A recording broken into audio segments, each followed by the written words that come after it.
Doing this since 2008, interviewing authors, and crazy thing happened. COVID came along, and we couldn't have live guests anymore. So we stumbled upon this miracle technology called Zoom, and now we talk to authors all over the world. Yesterday, one from England. Today, we're going to talk to an author from England, from Yorkshire, if I have that right. And his name is David Pitt. Welcome, David. Hi there. Welcome. Thank you. Thank you. Welcome from Yorkshire, somewhere in Yes. the northern parts of England. Sorry, sir? Somewhere in the northern parts of England? It is, yes, more northern, yes. Yeah. Okay. Way above London. Way above London, okay. Most Americans have little knowledge of the geography of the United Kingdom. But we're learning. We're trying to. Absolutely. Now, Dave, you've got a couple books out. I always say this during the interview. Congratulations, because anybody could write a book, but few can finish writing it and then go to the next steps of getting it published and out there. Tell us a little bit about your books. I'm going to put some of the covers up. Here's the cover of The Life Machine. Okay. I wrote my first book during lockdown 2020 when I had the chance to do so. It was a short story that I carried with me from maybe 25 years. And I thought maybe I could explore that and turn it into a novel set in modern day Edinburgh. And that's basically what I did for 4 months, was create this world and these characters, following the old adage that if you can't find a book that you love, write it. Write your own. But that's kind of how I did it. So, but you wrote one during COVID, but you have three. Well, we went back to work at the Christmas, and then in the new year we went into a second lockdown, so I wrote number 2. And then the feedback was very positive, and I thought, I can do this, I can write a trilogy.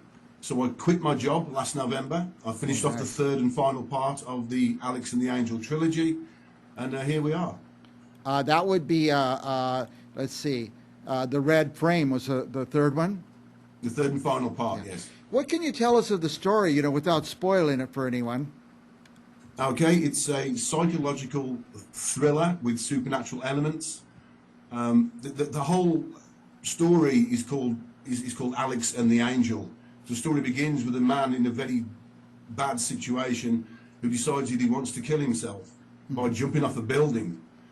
As he does so and hits the floor, he doesn't die. He goes into a coma, but his spirit, his consciousness, goes to a white world where he meets an angel. And those are the two that have to sort out why it happened, and how they can fix it. But he can't do anything on Earth because he's in a coma. Yeah, it's amazing. You say you have this story knocking around in your head for years and years. Yes. Had you ever put any on paper? 25 years. Have you ever put any of it to paper, or did you just finally decide to do that? I wrote it as a short story 25 years ago, just called Alex. And then I wrote another one about a serial killer called Oscar, who was in his cell questioning why he was doing things. He had a voice in his head. That then became a part of this story as well, because there was a serial killer with a voice in his head is imprisoned, and yet he's drawing pictures with crayons of events, including a man jumping from a building being helped by an angel. And then a police inspector has to come in, and they all start trying to work out what the heck's gone on here. Yeah, that is amazing that you had it that long, and that Yeah. what I like is you quit your job. I mean, you're going to be a writer. You need to write all the time. Do you Yes. have? I ask all of our guests this: is what's your process? Do you sit down? Like, are you very regimented? Like, I must be at my desk at 8 a.m. I wish. No, I do try to keep it pretty regimented. I've found naturally I have times where it flows easier than others. I tend not to write late afternoon. I'll write in the mornings till maybe 1 or 2 o'clock. In the afternoon, then I'll stop, probably do to about 7, 8 o'clock in the evening. Then I'll usually get a couple more hours in then, usually tidying up what I wrote during the day. Yeah. Now, when you stop, is it still going on in your head? Are you still kind of writing in your mind? It never ends. It never ends. Yeah, I understand that. Now, are you a traditional write it out on paper, or are you typing it? No, I'm a keyboard warrior when it comes to that. Yeah. Yeah, I'm just shocked when people say, "Oh no, I handwrite it all out of them." Are you crazy? Because No, yes, delete. I need delete. I need that. You delete and backspace. More often than I think. And you can so easily edit, move things around and stuff with the keyboard. Exactly. Yeah. Cut, copy, paste, move it back up there, and it just changes the whole thing. So. Now, you said that a lot of this is set in my people are from up in Scotland. Tell us about that. Yeah, it's set in Edinburgh, which is where I was living 25 years ago when I wrote this story. Because I was living in a little bedsit at the time with an ex-girlfriend, and I remember we lived on the top floor and looking out. There was this small ledge that was about 4 inches across, and it was just underneath our living room window. And it was like, what is that ledge for? So in my head, I imagined that it would be a suicide ledge. In my head, that's how it happened. And then after that, when I started writing the story, obviously I based it in Edinburgh because of that, and then I realised just how much I love Edinburgh. And even though I lived there for 3 years, I'll probably find out more about it now through my research than I've ever done. So, Yeah. Now, I was going to ask you the next thing. I mean, is there a lot of research in this? Do you have to research like the landscape of Scotland and the geography and?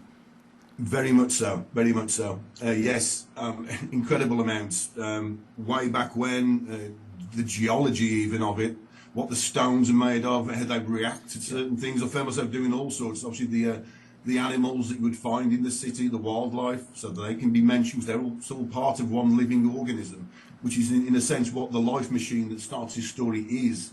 It is the machine that was set in motion by whoever that controls our world, the universe. Now, if somebody's familiar with Scotland, are they going to recognize places and things in the book?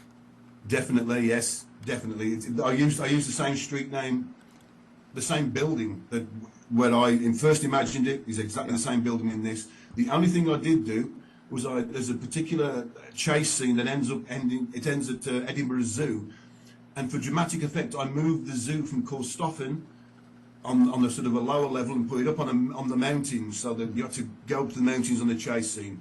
And I still feel bad about that. I don't know why. I think it's artistic license. I should be allowed. It's crazy. I've never read the book, but this sounds like a movie. I think that as well. I think it could be a movie. I think it could be the great next Netflix series. I don't know. That's what I'm hoping for. Yeah. A lot of people have said that. And like I said, I wrote the story I would want to read. So it's very visual. I don't spend a great deal of time describing walls or rooms. It's just, okay, we're in a police inspector's office. It's all about the character, what they're feeling and their motivations. And there's a lot of dark humor in it too. Yeah. Now, obviously, characters continue through all three books. Yes. And I would imagine some come and go and they're never heard of again. I don't know. I don't. Yes, some the smaller ones, some come and go. Some die, then come back, which is all fully explained and completely believable. Yeah. Well, that's the magic of writing, is suspending disbelief, Exactly. where you say, "Oh, yeah, that makes sense." So, I suppose it's your universe. You can make of it what you will. you will. Now, and there's more books coming, right? Yeah, I'm working on the fourth book at the moment. So these three are the trilogy, Okay. which finishes at the end of the Red Frame. But I realised I could still write things about the characters afterwards because of how I ended it. And it's like I'm starting this whole new world now, and it's become another obsession. I'm 50,000 words into that one. Oh my goodness. So, Like I say, when I said anybody could write a book, the hard part is that finishing, how you can put it down and say, I'm all done, let's move on. well, when I wrote The Life Machine, the first book I'd ever written, I didn't know it was going to be. I noticed it was 150,000 words. And obviously, I then entered the world of social media and Facebook and whatever with other authors, and found that mainly the average novel's about 90,000 words. 90, so I thought, oh, okay, well, clearly I'm above that. And then I wrote the second one, and that was really flowing. I was up to, I was getting to 160, 170,000 words, and my girlfriend said, you need to stop and write a third. You need to cut off it, otherwise it's... So I decided to space them out so they're all the same size and they'll fit nicely on a shelf. Yep. Matching together. Nice. Okay. How many words are each book, approximately, then? Sorry, sir? You ended up with how many words in each book? There's about 150,000 words in each book. In each book, okay. So they're a good, hefty book. Yes. Well, I got to tell you, Dave, I love a series. I hate when you finish a book and you have to let those people go forever. I love a series of books, so I will get this one and read it, especially since I'm going to learn about Scotland, where my people are from. They're signaling me, Mike, you've gone too long, but I could talk to you forever, Dave. You're so interesting, and I love to hear about your process and the books. Any last thoughts for our viewers? Well, let's ask you, where can they get the book? You can get the books on Amazon and through Kindle and through my website, davepitauthor.co.uk. That's always the best place to get it, because I'll make a little bit more money on there than I do through through Amazon and That's Kindle. nice. But yeah, they're all available there. You can just check for Dave Pitt author, and you should find my work.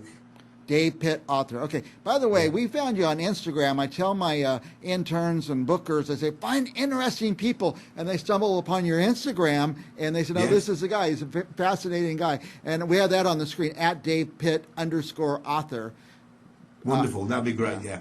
Thank you, Dave. I want to have you back. When I read your book, I'm going to get you back on the show and ask you a million questions about it. Absolutely, anytime at all, Mike. Thank you so much for the opportunity. And I'm going to close out. I'm going to leave your contact information on the screen. I'm just going to put up the cover. And for our viewers, stick around. We'll be back with another author right after this.